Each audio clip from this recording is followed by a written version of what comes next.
Today I'm going to teach you how to make a matcha latte.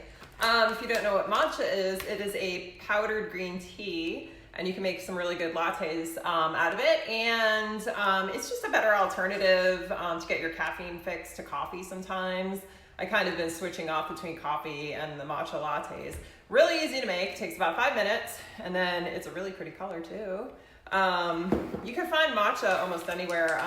We actually found this at Costco, and it seems to be a good quality. There are different grades, you know, according to how much you want to spend, you can spend just about anything on this, on a green tea powder. So anyway, I hope you enjoy. It just takes a few ingredients and 5 minutes of your time. So let me know if you make it. I would love to know. It's very easy. So anyway, enjoy.